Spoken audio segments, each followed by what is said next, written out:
Good evening, ladies and gentlemen, and welcome to the Center for International Governance Innovation, or CG as we say. My name is Fred Kuntz, and I'm the Vice President of Public Affairs here at CG. I'd like to begin tonight by thanking our public event sponsor, Wordsworth Books, for their ongoing support of CG's signature lecture series.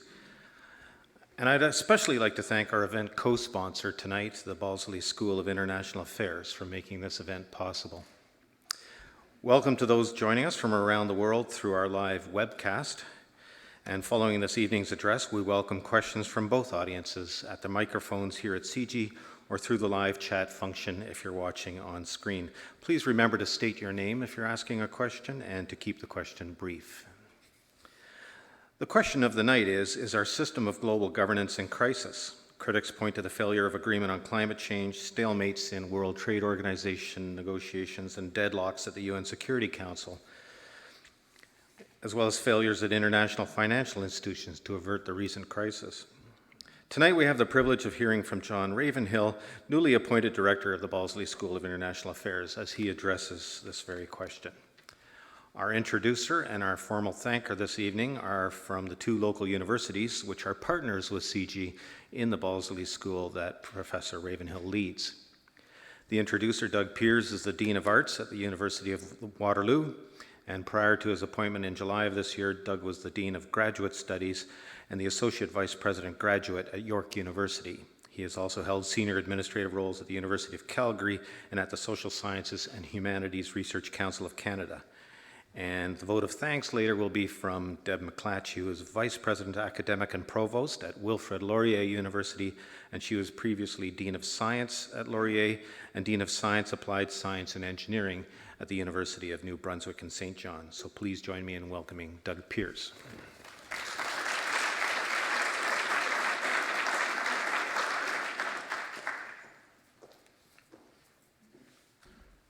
Thanks, Fred. I'm delighted to be here tonight to welcome John Ravenhill, who will bring a truly global experience and perspective to pressing questions of global governance. John's now been with us, I believe, as of tomorrow, probably 2 months officially, which I think is certainly long enough for him to appreciate what a marvelous opportunity is afforded by the Balsley School and the partnership between University of Waterloo, Wilfrid Laurier University, and CG. At the same time, he's not been here long enough to try and figure out the road system. I've actually been here 2.5 years and I still haven't figured it out. John Ravenhill's CV, for those of you who've had a chance to look at it, is truly astounding. There could be no doubt that we really truly lucked out in getting a scholar of his standing to come and be our director. And not simply in terms of the scholarly output, which itself is nothing short of spectacular could describe it. Author or editor of some 22 books, plus 173 articles or chapters. But beyond that, he's worked in so many exciting environments around the world, bringing to us the networks that's been formed in places like Virginia, Sydney, Edinburgh, before most recently spending time at the Australian National University, where he's head of the School of Politics and International Relations. And his own degree, if you follow his genealogy, demonstrates that same level of engagement and crossing around the world, tapping into ideas and experiencing different environments. His PhD was from Berkeley. He started off in Hull, England, but along the way he picked up a master's from Dalhousie. He truly is an example of engaged scholarship. In addition to his academic work, as his administrative duties, he's been a consultant for the World Bank, the Korean Development Institute, and also the US State Department. So without further ado, please join me in welcoming John Ravenhill.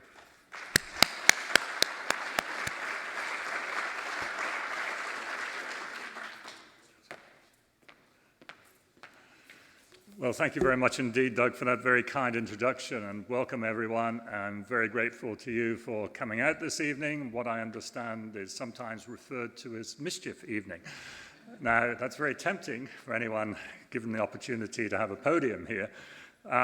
My mischief this evening is actually going to be presenting a rather upbeat assessment on the state of global governance. That may or may not be controversial here. I look forward to your questions at the end of the presentation. The decision by the government of Saudi Arabia just 2 weeks ago not to take up the seat on the UN Security Council, to which it had just been elected, was seen by many as further testimony to a malaise in contemporary global governance. The Saudi action was unprecedented, turning down a position that most countries covet and on which they often invest years of diplomacy and substantial material resources. Moreover, the ostensible reason for the Saudi decision, its unhappiness with the behavior of the Security Council, was a reminder of the earlier failure of the UN's principal governing body to take effective action against the Syrian regime's use of chemical weapons against its own population. The initial gridlock in the Security Council on the Syrian issue reinforced perceptions of a broader crisis in global governance, manifested elsewhere, as Doug mentioned, in the inability of the World Trade Organization to bring the Doha Round of trade talks to a successful conclusion fully 12 years after this round was initiated. The lack of progress in global talks in the field of the environment, and disappointment also with the lack of substantive outcomes from recent G20 summits. In this lecture, I will suggest that although there are certainly grounds for concern at the lack of progress on various dimensions of global governance, there is no crisis per se. One could actually argue that the lack of crisis is unfortunate because crises afford rare opportunities for change. That is, of course, when there is an appropriate response to them. The second theme in this lecture is that to conflate global governance with the problems faced by some international organizations is to misunderstand what global governance is all about, and to interpret this concept far too narrowly. Third, I will suggest that we need a realistic approach to and a realistic appraisal of what international organizations can do. And I'll make the argument that all things considered, their record is quite impressive. Fourth, I will address some of the explanations for the contemporary malaise in global governance and find some of them wanting.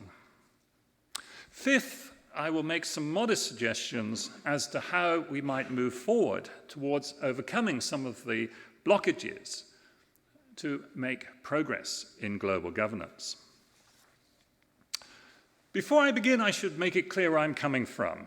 I'm not a political philosopher, but rather an empirically oriented political economist.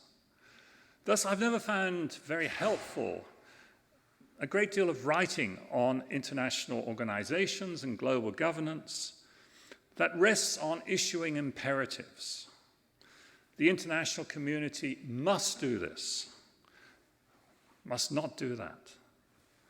Similarly, I've never found useful those explanations for inaction on the part of the international community that rest on the notion of, quote, a failure of political will, unquote. Typically, this explanation leaves the key questions unaddressed. That is, why do governments or private actors have an interest or not have an interest in doing this or that? Why is there a failure of political will? I think that social scientists can do better than that. They can do better than issuing imperatives or resorting to explanations based on this vague idea of lack of political will. And for me, the attraction of the work of the great 19th century social theorists, whether Durkheim, Marx, or Weber, and here I've been in the community long enough that now I have to think twice about, is it Weber? Weber? Weber, right. was that these theorists identified engines that drove social change. And indeed, in recent lectures in this series, we've seen fine examples of social scientists drawing conclusions from empirical work on what is working and what is not working in various areas of global governance. Let me turn first to the concept of crisis. One of the very first projects that I undertook after receiving my PhD was a collaborative research project on structural adjustment in Africa. I titled the edited book that came from this project, Africa in Economic Crisis. As a relatively young researcher with a newly minted PhD, much more confident in those days about what I knew than I am now, or in the very apt words, I'm sure many of you remember this one from Bob Dylan's song Back Pages, for I was so much older then, I'm much younger now. I was particularly affronted when a reviewer of the book devoted much of the review to criticizing the use of crisis in the title. His point was that the economic problems that Africa was experiencing had been in existence for at least 2 decades. How then could this be a crisis, strictly speaking? And painful as it was for a new PhD, now becoming increasingly uncertain about what I actually knew, it was nonetheless something that I had to acknowledge. Strictly speaking, the reviewer was indeed correct. Because the origin of the word crisis, which came into Middle English via Latin, is the Greek verb to decide, originally applied to a turning point in a disease, when important changes take place, leading either to recovery or death. And by the early 17th century, the term had come to be used more generally, but in reference to a decisive point, a turning point, or perhaps nowadays we'd say a tipping point. So we may have stalemate in various global negotiations, but not a crisis.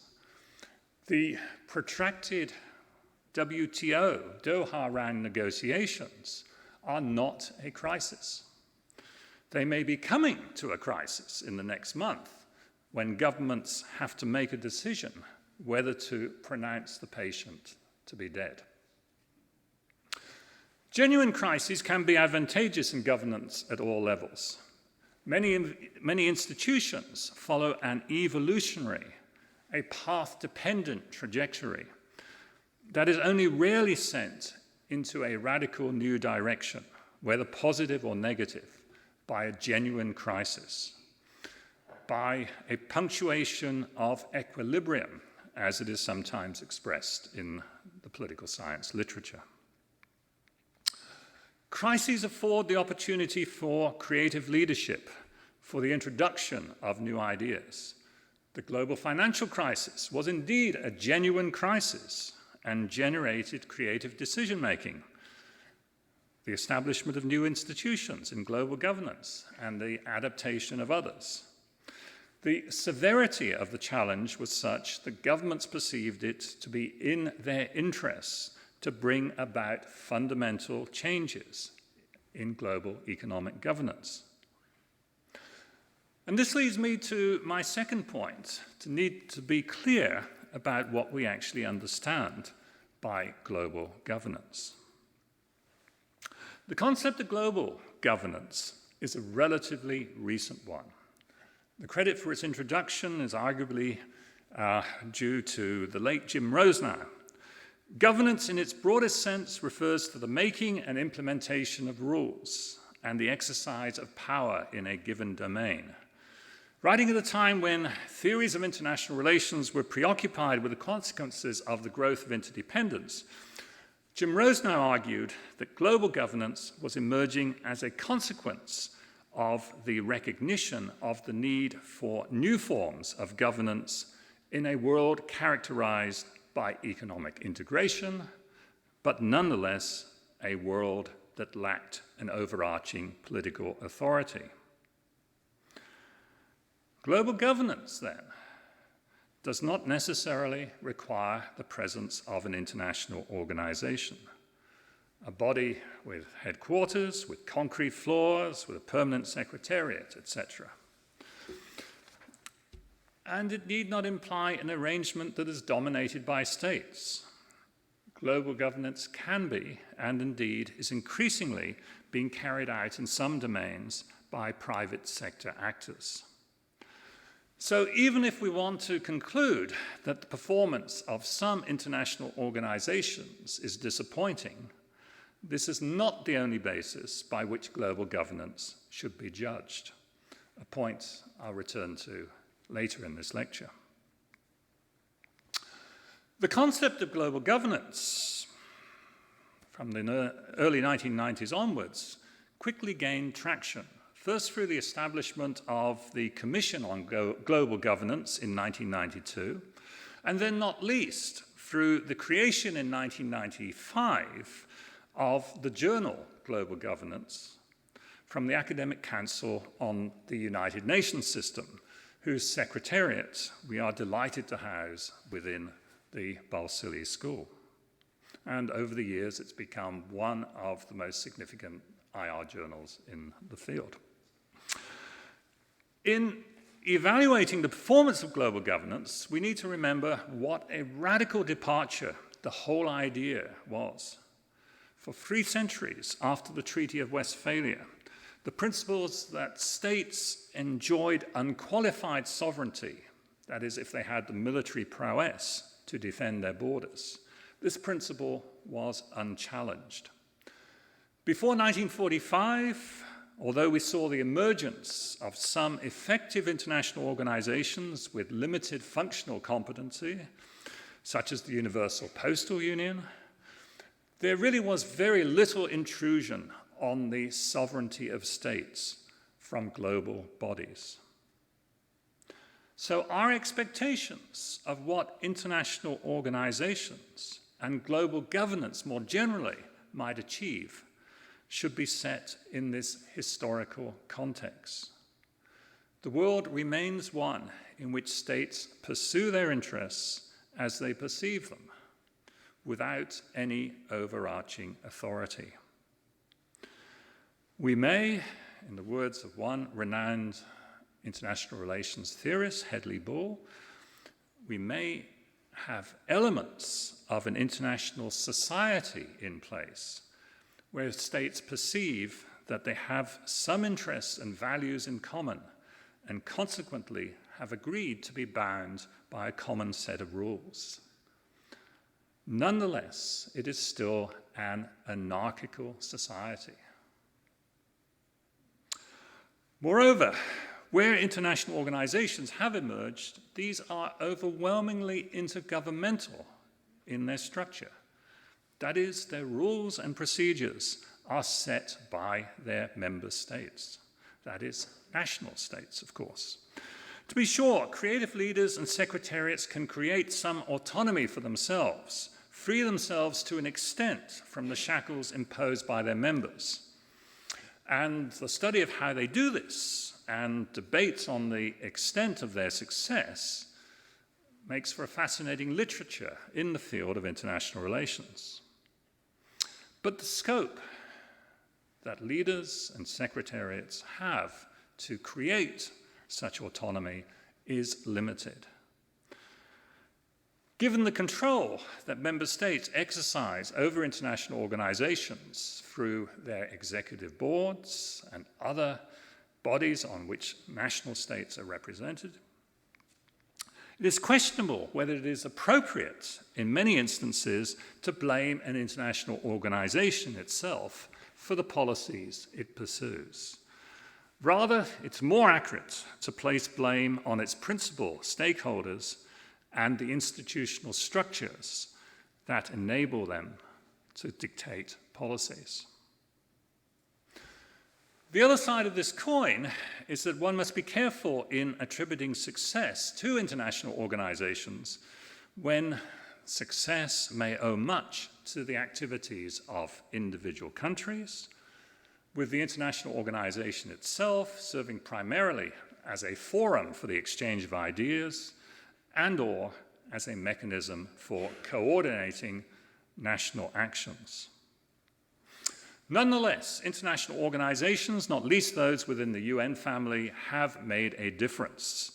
The summary volume of the UN Intellectual History Project, titled UN Ideas That Changed the World, makes a compelling case how the work of UN agencies has changed not just our thinking, but also delivered very positive outcomes in areas as diverse as health, the environment, gender, development, peacekeeping, and human security. This upbeat assessment notwithstanding, there have been areas of significant failure. While few of us of the baby boomer generation deep at heart really believe that all you need is love would be sufficient to transform the world without an accompanying change in political structures, I think very few people expected that we would see the evil of genocide re-emerge in the contemporary world, in Cambodia, in Bosnia, and in Rwanda. The emergence of evil, while the international community stood by apparently incapable of meaningful action. In this context, the acceptance by the World Summit in 2005 of the principle of responsibility to protect, an idea formulated by the International Commission on Intervention and State Sovereignty, which the government of Canada, of course, sponsored in September 2000, was an extremely encouraging development in global governance. I'd suggest a game changer. Indeed, despite problems in definition and in implementation, it represents a fundamental breakthrough in qualifying the principle of non-intervention in the affairs of sovereign states.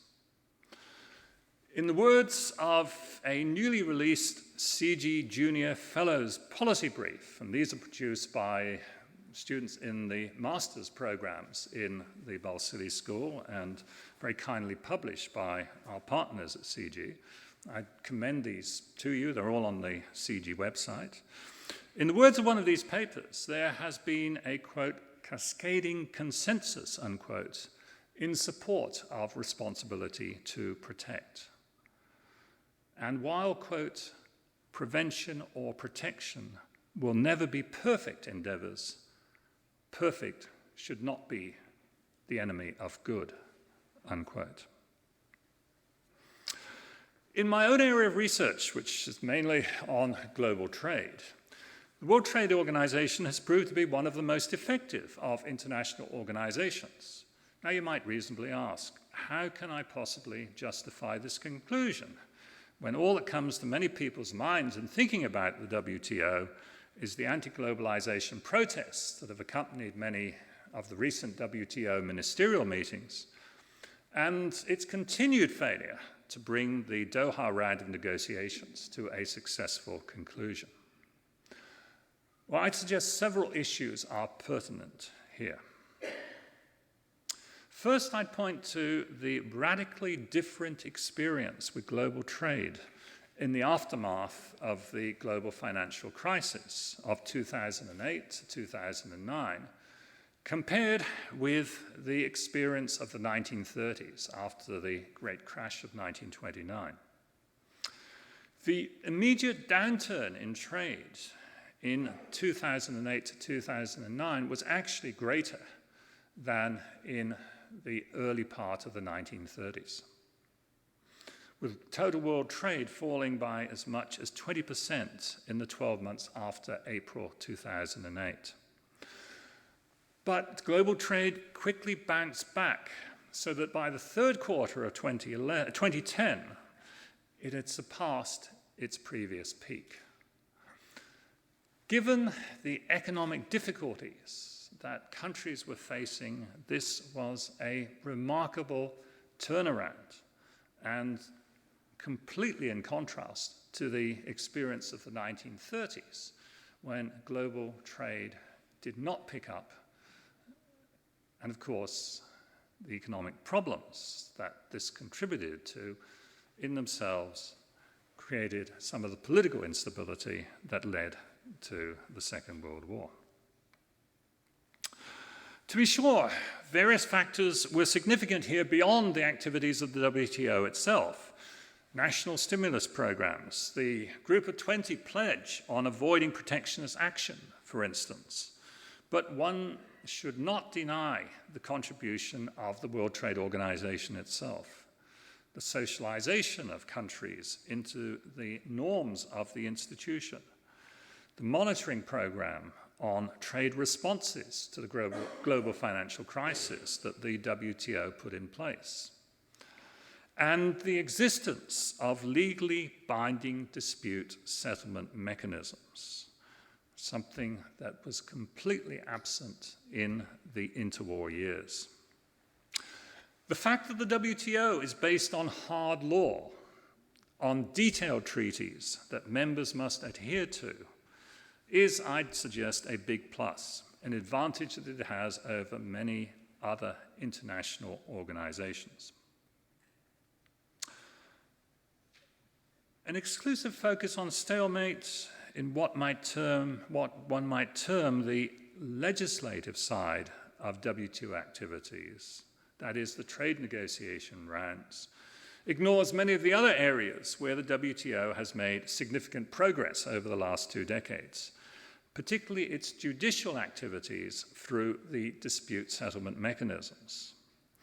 One might reasonably argue that the creative interpretation by the dispute settlement panels of WTO case law has helped to extend its mandate, very similar to the way in which the European Court of Justice has used its interpretations of EU law to extend the competency of European institutions. We can also use the case of the WTO to address some questions about what is actually causing the stalemate in various areas of global governance. Some people say, well, this is simply a numbers problem. The world system is more diverse than it was a quarter of a century ago, yet alone in the 1940s, when the current global institutional architecture was designed. Few international organizations have been as significantly affected by a growth in numbers as the WTO, which, because of the peculiar origins that the WTO had in a fairly narrow trade treaty, the General Agreement on Tariffs and Trade, because of this, the WTO has never had the near universal membership characteristic of institutions within the UN family.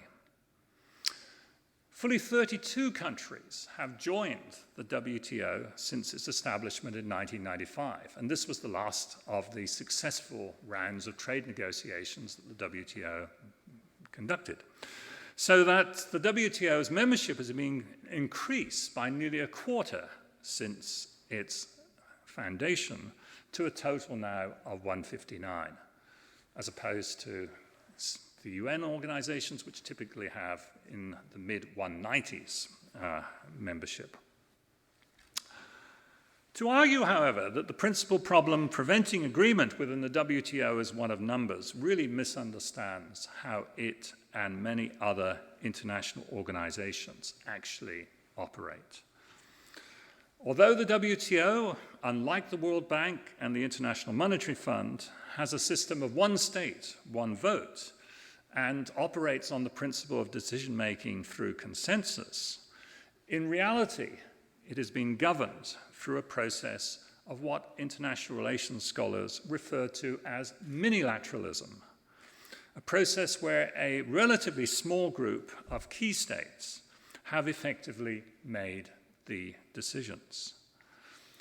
To me, it is simply not credible to suggest that the accession of Albania, the Lao People's Democratic Republic, and Tonga to the WTO since 1995,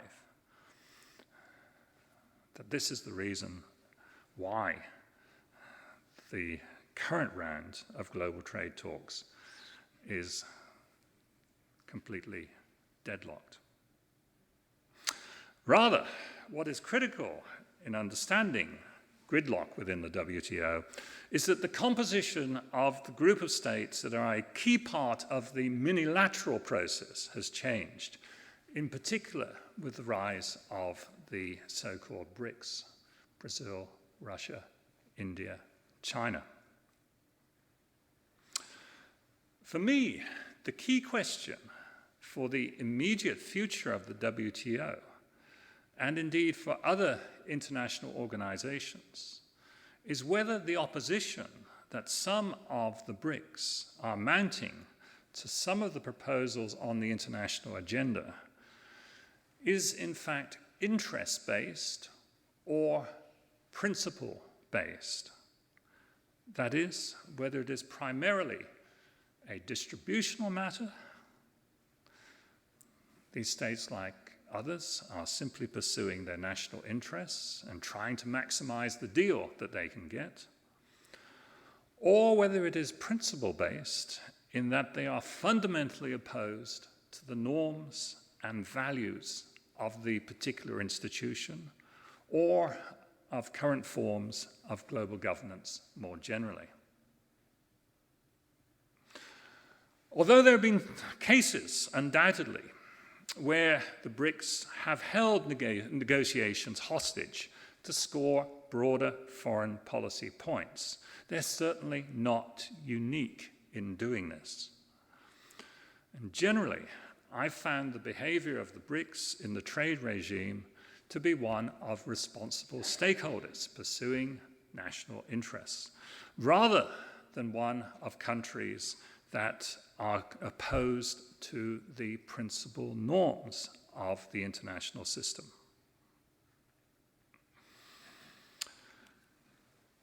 The BRICs have also been accused of undermining the responsibility to protect process, most recently by preventing the Security Council from approving military intervention in Syria. Again, I don't think that this is an indication of an in-principle opposition by the BRICs to responsibility to protect. All of the BRICs were, by chance, members of the Security Council at the time when it passed Resolution 1973 on humanitarian intervention in Libya. None of them voted against this resolution. They soon became alarmed, however, when they perceived that the invading forces had exceeded their mandate of humanitarian intervention and instead would stop at nothing less than regime change. This concern led the Brazilian government to propose a new principle that is responsibility while protecting, essentially a proposal that the scope of UN-backed intervention must be limited to the mandate provided by the international community. I see nothing wrong with this at all. Gareth Evans, co-chair of the ICISS and one of the strongest proponents of responsibility to protect, has argued that the Brazilian concerns, representing those of a large number of developing countries, are legitimate. They have to be taken seriously, and that proportionality and monitoring should be key principles governing intervention. The bottom line here again is that while the BRICs have expressed concern about the misuse of responsibility to protect, they have not opposed the principle per se. In the General Assembly debate on the Secretary General's report on implementing responsibility to protect in 2009, only 4 governments called for a renegotiation of the 2005 agreement. Cuba, Venezuela, Sudan, and Nicaragua. A couple of others, Malaysia and Sri Lanka, have subsequently called for clarification of the concept. But overall, the level of support from key stakeholders in the system for R2P is very impressive. So despite the enormous changes that have occurred in the global system in the last quarter of a century, with the rise of the BRICs, a process that some have referred to as multipolarization, I think it's very difficult to argue that the world today is more divided than it was during the Cold War years. There are different lines of fracture within the global system, to be sure. But as evidence in support of my argument, I'd point you to the fact that more Security Council resolutions were agreed between 2002 and 2011 than in the entire 4 decades of the Cold War period between 1950 and 1990. So more in the first decade of this millennium than in the whole of the Cold War period.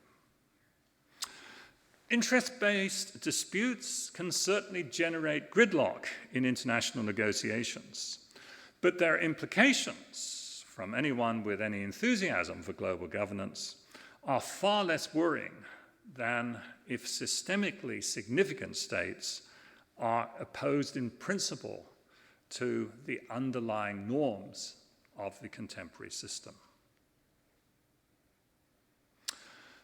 So if I may return to the Doha round and try to draw lessons from what is going on there, what is actually blocking a successful outcome there?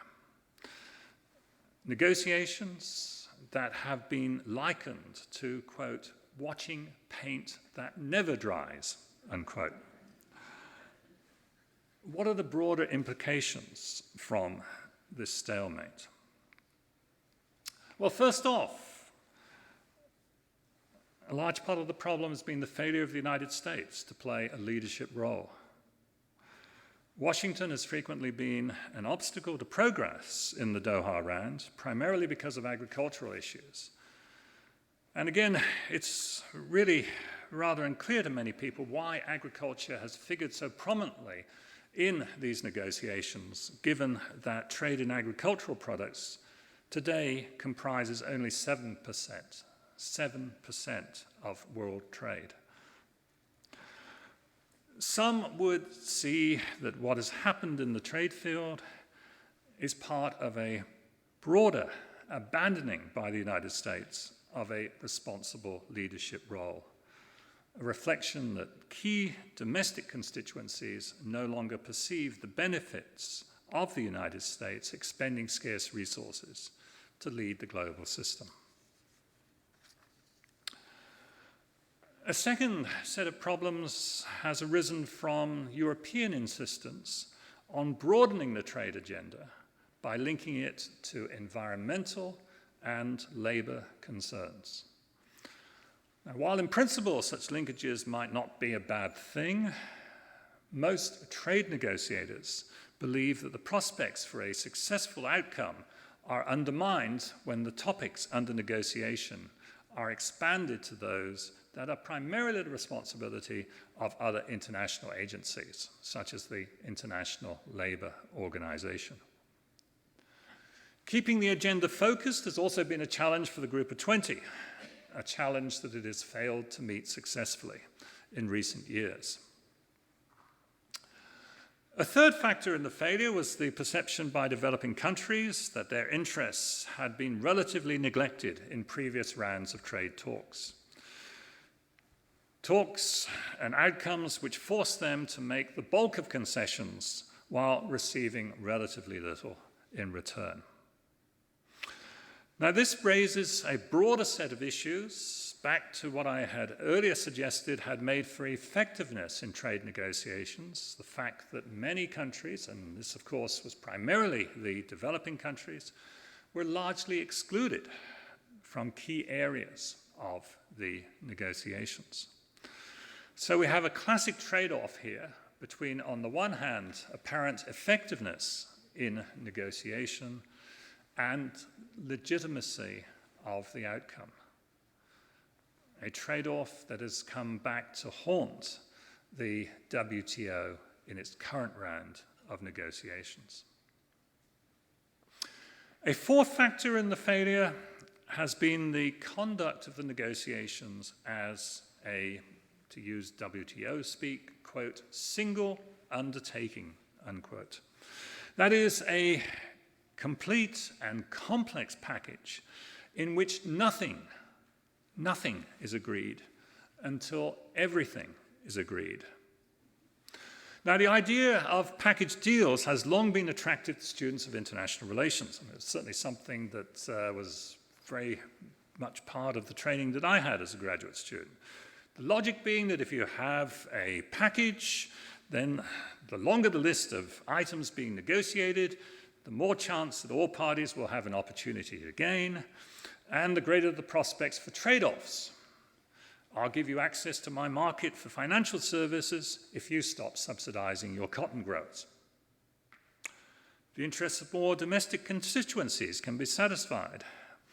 And typically, the larger the package, the more players that are involved, then this is often advantageous for developing economies, for smaller economies, that are able to act in coalition with others.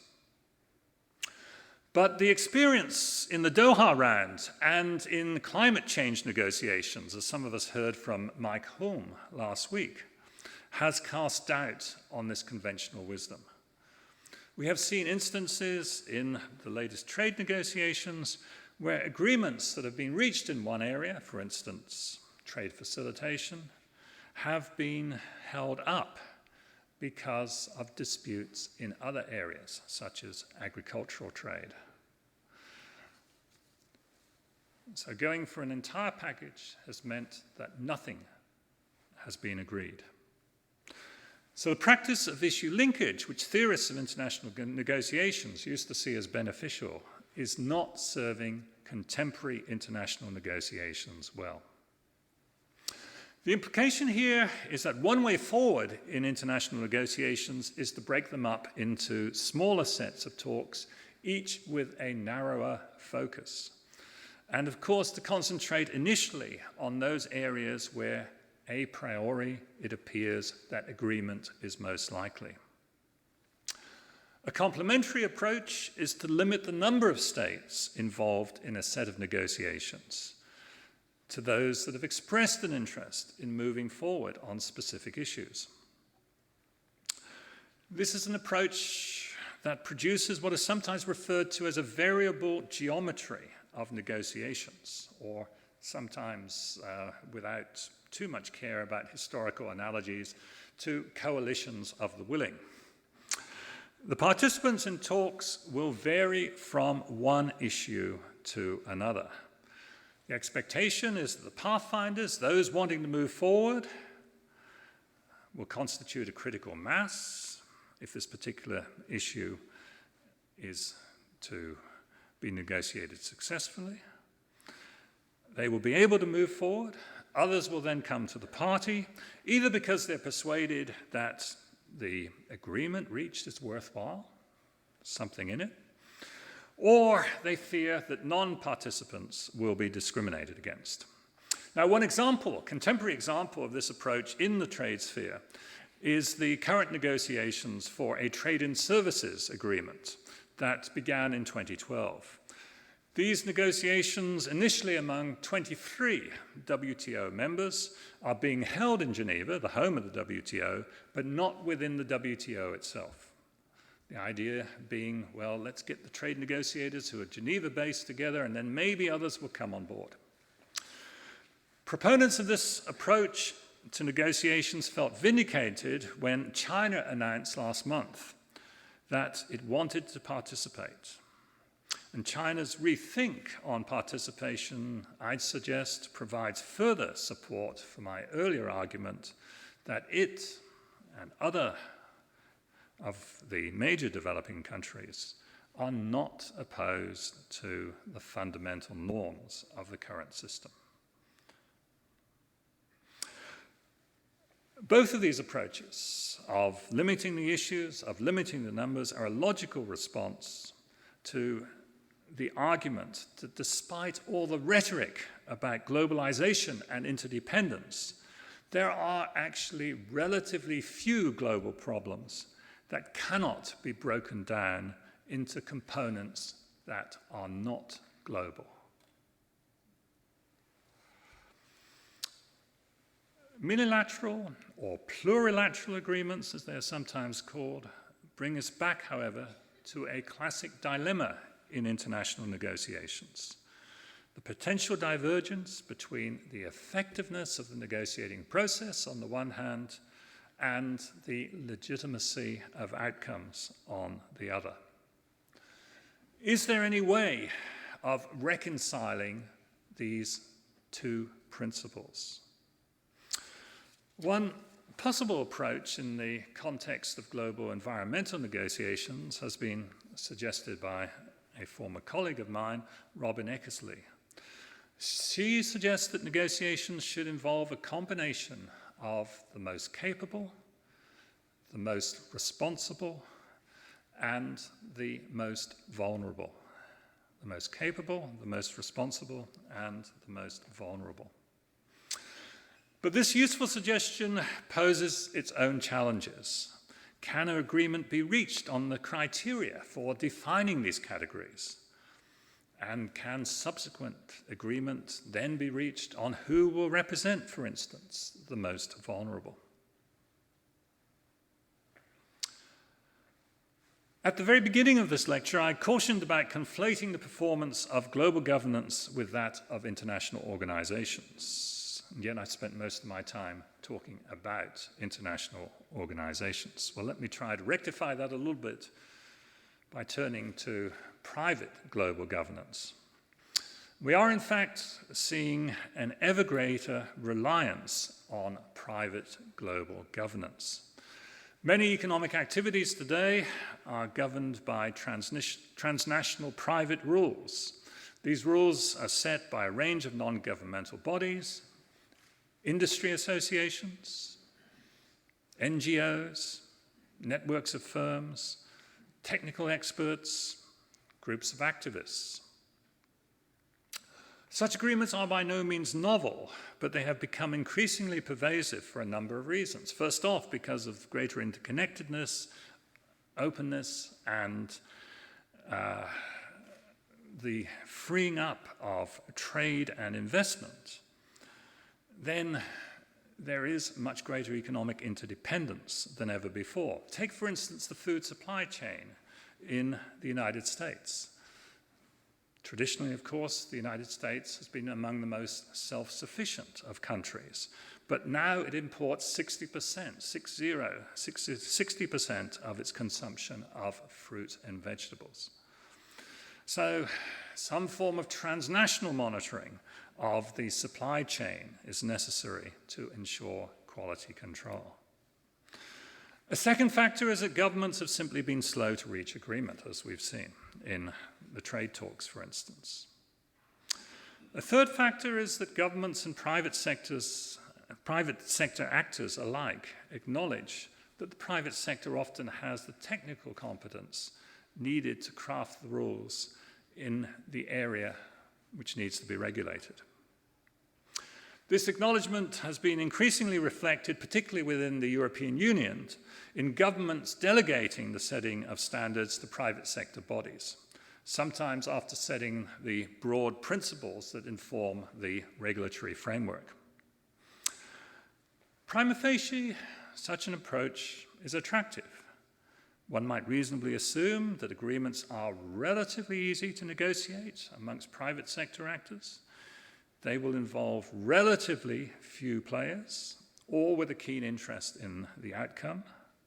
They may be less likely to be politicized, especially when they're concerned with technical standards. But note the emphasis: relatively, less likely, not absolutely depoliticized, not really easy, but relatively easy.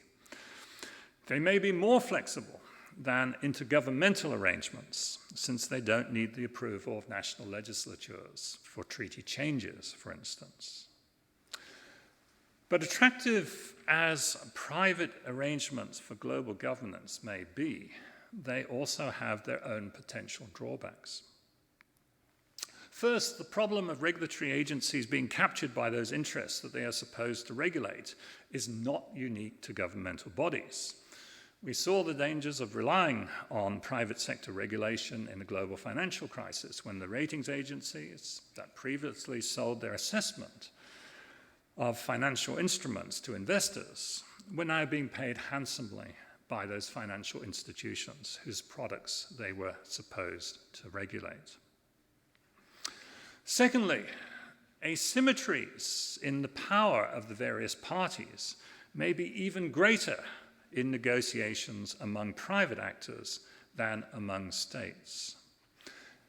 Take, for instance, the establishment of standards for food production through the association known as Global GAP, where GAP stands for Good Agricultural Practice. This association is dominated by large European supermarket groups that set standards for developing country producers, not just on food safety, but on environmental and labor issues. Again, one might say, not a bad thing in itself. But Global GAP has brought these issues, which developing economies have been keen to keep off the WTO agenda, into global trade through the back door, through private sector action. Third, private groupings may intentionally subvert intergovernmental negotiations that are likely to produce outcomes less favorable to private interests and to powerful private interests. And Eric Alaina has demonstrated this in his study of the debt rescheduling negotiations. Private agreements, agreements that involve a mix of governments, private sector actors, NGOs, may well be the way to go in the future, but there will be a need to ensure both transparency and accountability. Finally, I wanted to return to the issue of leadership. The US seems incapable, while to many people's disappointment, China has simply been unwilling to take on a leadership role in the contemporary system, claiming, I think not altogether convincingly, that as a developing economy, it is simply not well placed to play a leadership role. Leadership has been lacking in many international organizations, some of which give the impression of being little more than dispensers of patronage. We need to build in more regular reviews of these organizations. But here, I'm guilty of reverting to what I criticized at the beginning, that is the use of the imperative. We must do this. What we must do is to analyze what is blocking reform. That's the imperative for academics. More generally, there remains enormous scope for middle powers to seize the initiative. And there can be few clearer examples of what a middle power can do to very positively affect the global system. Few clearer examples than the action that Canada took in promoting the responsibility to protect initiative. But with cutbacks in government expenditure, the governments of many middle powers are reducing the effectiveness of the instruments they have to wield influence. We've seen substantial reductions in funding for policy planning units within key ministries, especially foreign affairs, while development assistance programs that were promised to expand in recent years have been cut back or funding diverted, and this is particularly the case where I've just come from in Australia. Development assistance is now being used to turn back the so-called boat people, refugee boats, or resettling them in ghastly conditions on neighboring South Pacific islands. So aid budgets are now being used to fund purposes that have very little to do with the UN's Millennium Development Goals. In conclusion, we live in an imperfect world, a world where states still jealously guard their sovereignty, a world where the commitments to shared values is far from complete. In this context, global governance, as the distinguished Canadian political scientist and former UN official John Ruggie argued a long time ago, global governance is a highly demanding institutional form for which there is no historical precedent. Our expectations, then, of what global governance can deliver should be realistic. Despite the frustrations, the advances that have been made through global governance in the past half-century have been impressive. In the opening words of a major report on global challenges published 10 days ago by the Balsillie School's counterpart at Oxford University, the Martin School, now is the best time in history to be alive. I'll leave it there. Thank you.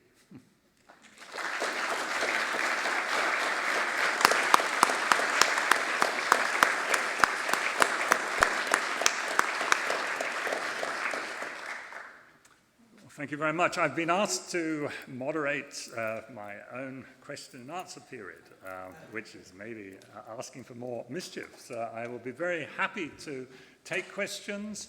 We have, as usual, microphones on both sides of the stage, and I would ask you, as per the usual practice here, to please identify yourselves briefly, and also, of course, to give me a question that I can answer within the time that remains. So.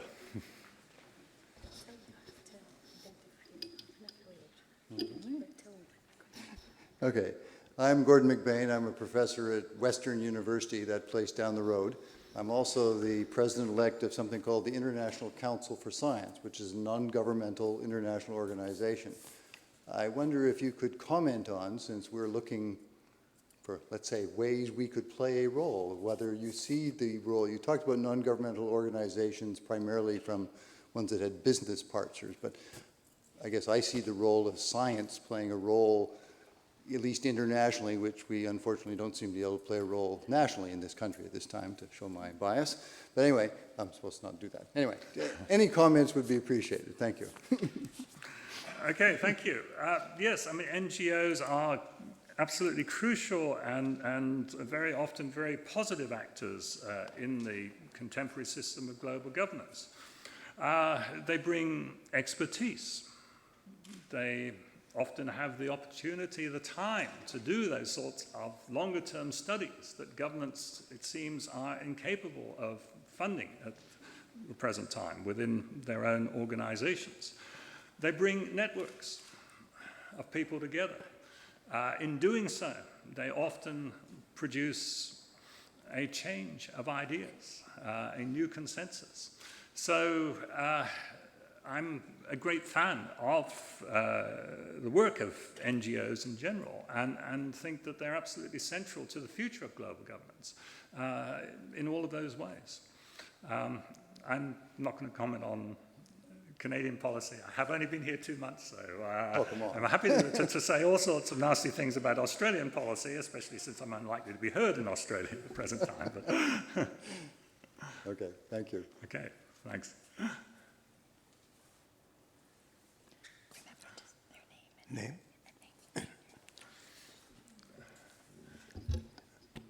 Yes. My name is Akram, and I'm pharmaceutical expert in manufacturing. I wonder if you can comment on you mentioned BRICs as compared to another international organization. Is this to form a bloc against any international organization, say WHO, number one? And number two, what does the Canadian government do in in conflicts, international conflicts, whether in defense or in hunger. Thank you.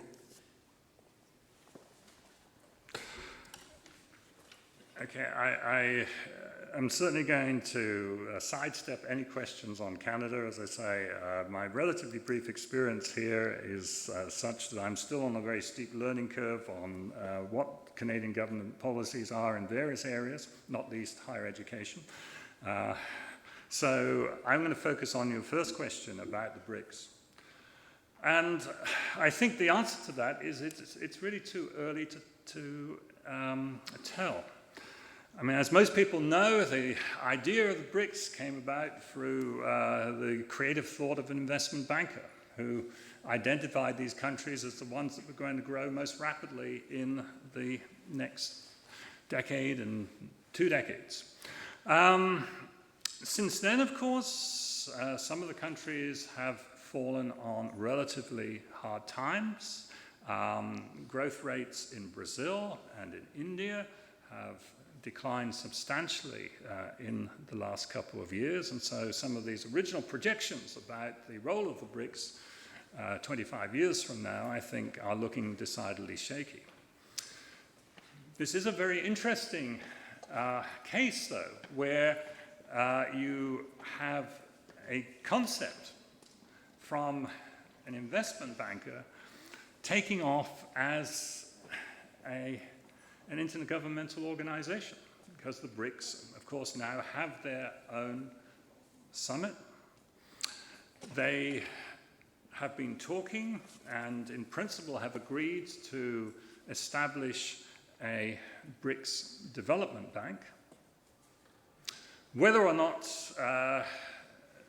an enormous amount of money will be put into that by the various parties, again, is something that remains to be seen. My feeling is that on many issues, the BRICS have less in common with themselves than they do with other countries outside the group. So take Brazil and China, for instance. I mean, both might feel that they have been relatively neglected in the international system, but Brazil is a major exporter of commodities. China is the world's largest consumer of raw materials now. It's not entirely clear that their interests coincide when it comes to pricing of iron ore or copper, for instance. So it's a rather an economist's answer on the one hand, but on the other.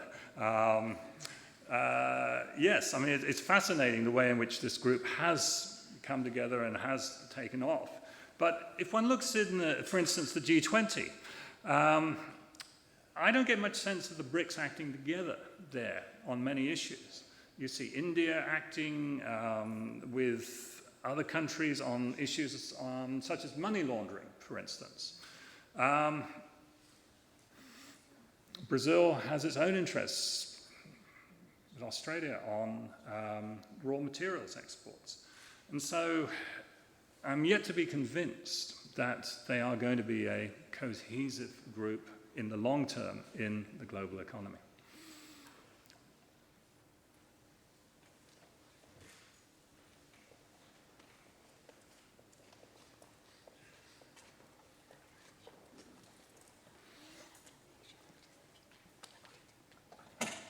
Please. Hi, my name is Fatin Chowdhury. I'm here as part of the University of Waterloo Coalition for Sustainable Development. And we're actually heading out to the COP19 climate negotiations next week. We have a student delegation going. So I guess in the context of environmental global governance, what are some of our realistic expectations for COP19 that you can kind of comment on? So thank you. Okay, I'm delighted first off that you have this opportunity to go. I mean, I think that's really tremendous that our students actually are going to have that opportunity. My expectations are very modest. I think that the situation in the climate change negotiations is not at all good for the reasons that Mike Holm laid out last week. This is an area, I think, where the argument that one needs to move away from this huge package deal to break things down into areas where progress seems more likely to be negotiated. This is as true in climate change as it is in trade negotiations. So I fear that those negotiations, rather like the Bali ministerial talks in the WTO, which come up next month, I wouldn't be wanting to invest a huge amount of money in expectation of a positive outcome from them at all.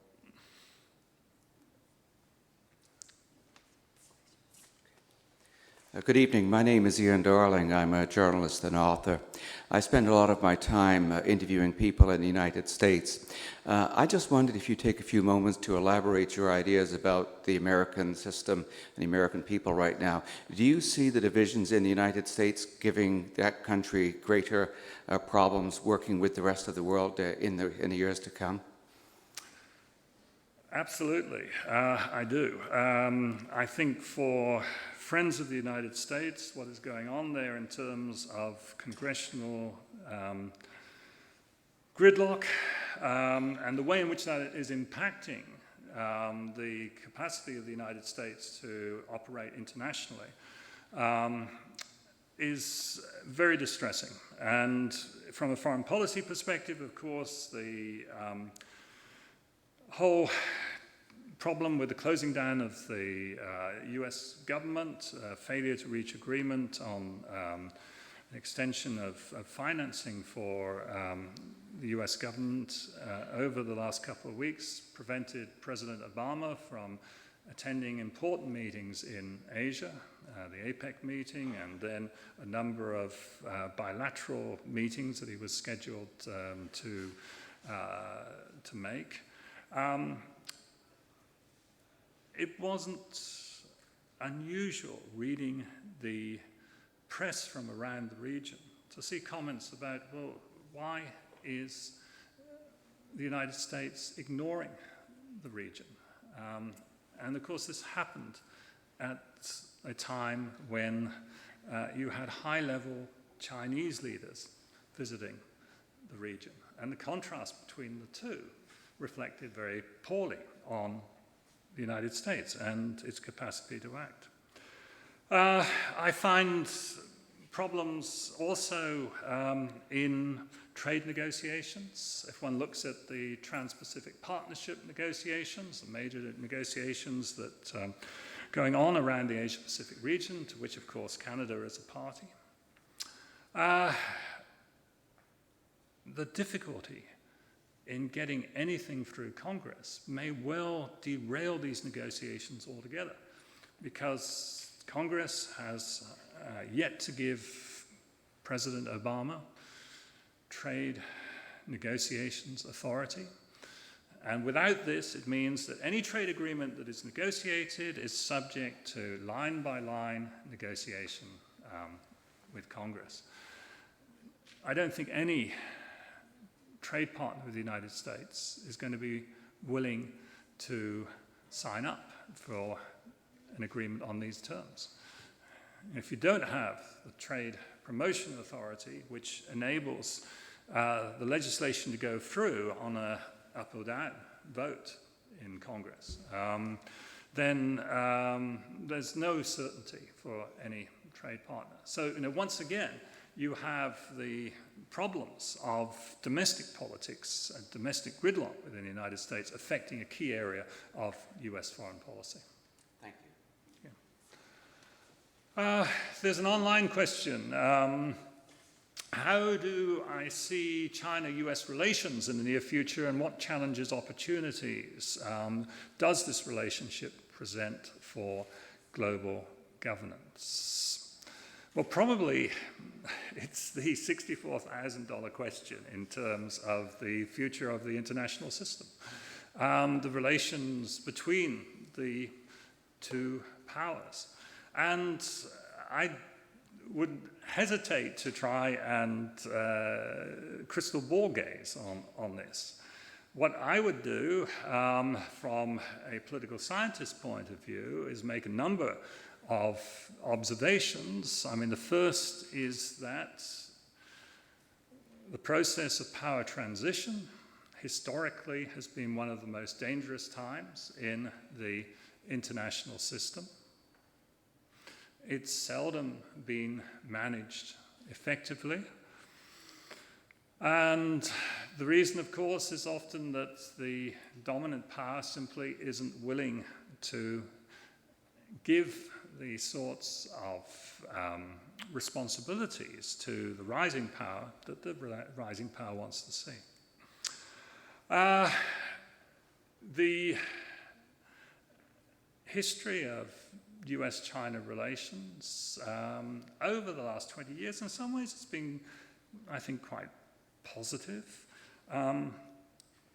The question, though, is can one really talk very meaningfully about China as a single entity, the United States as a single entity? And one of the issues, whether one's looking at China or the United States, which factions in China are going to gain the ascendancy. And we've seen some worrying developments in the last few years, a much more aggressive stance by China on maritime disputes, reflecting undoubtedly the perspectives of the Chinese military. We have seen in Washington at times a move towards actions which seem to be designed to contain China, or at least insufficient attention to the way in which their actions are perceived. So that if we go back to this Trans-Pacific Partnership, this trade agreement, then a couple of years ago I was at a conference in Beijing, and this was really before the TPP took off, and very few people had actually heard much about it at that time. And it was fascinating to me that in an audience at Peking University, how many of the questions were directed to this question of the TPP, and isn't this yet another effort by the United States to contain China? Now, I don't think that that is actually the motivation for the TPP, although at one stage, about 18 months or so ago, it was certainly presented as such by some defense interests in Washington. I think the TPP is all about setting the rules of the game in the Asia-Pacific. But nonetheless, unless one can put oneself in the position of somebody sitting in Beijing, then I think there is always the risk of unintended consequences, of something blowing up, being perceived to be something much more than it was actually intended to be. So, not a very decisive answer there. I think there are real challenges in this adjustment. I actually see it as very positive that almost by accident China is a permanent member of the UN Security Council, one of the P5, enjoys veto power, and so at least we don't have the situation as we would say if it was India rather than China that was the rising power, and not currently a permanent member of the Security Council. That would require what is going to be a very, very difficult set of negotiations, and I'm not at all confident that we're going to see any resolution of Security Council reform. I mean, this comes back to questions of legitimacy that I was discussing at an earlier point in the lecture. Yes, why should Britain be a permanent member of the Security Council, or France? It doesn't make sense. But what one then starts to ask is, well, when you start to unravel this existing formula, where do you draw the line? The four candidates that are lobbying very strongly for permanent membership: Brazil, India. Oh, what are the others? Brazil, India, completely lost my train of thought there. Germany, that's right, and Japan, thank you. Brazil, India, Germany, and Japan. You might say, well, why those four? No African country? If Brazil, why not Indonesia? Country of 130 million people, the world's largest Muslim country. So where do you draw the line? And so, I think that we're either going to face a prolonged period of instability in terms of trying to get the Security Council reformed, or we're just going to have to live with it in its present form, unsatisfactory as that may be to many countries. Okay, I think that we're running out of questions, so Deb, over to you.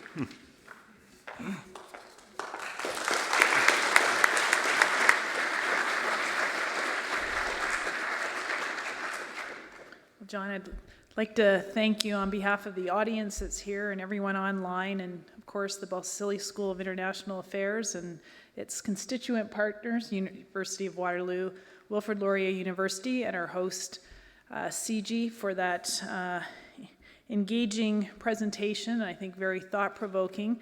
And I know for myself, as someone who's not an expert in international affairs, it's giving me a new framework in which to, when I watch or read or listen to the media, to look at the articles on international affairs and global governance. So thank you very much.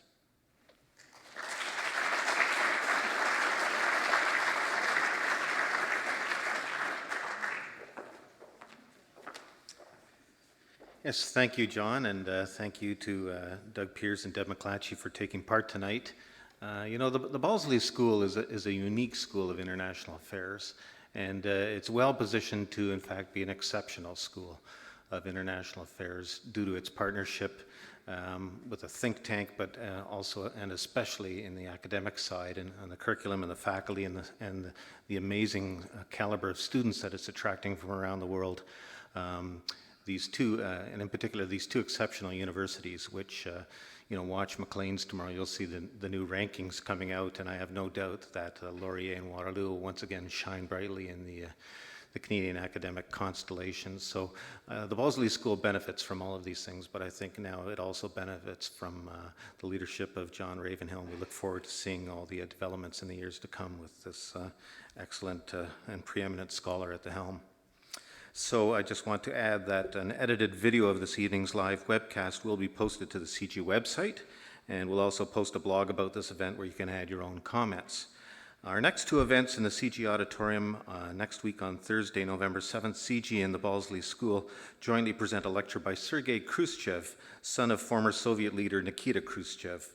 What might the next 6 years have looked like had the elder Khrushchev and then U.S. President John F. Kennedy not had their terms in office cut short? And on Thursday, November 21st, you're welcome to attend our CG Cinema series for a screening of Virtual JFK presented on the eve of the 50th anniversary of Kennedy's assassination. Be sure to register for our events newsletter for information on these and all of our other upcoming lectures, including our cinema series. Thank you again for coming to CG, and have a safe journey home.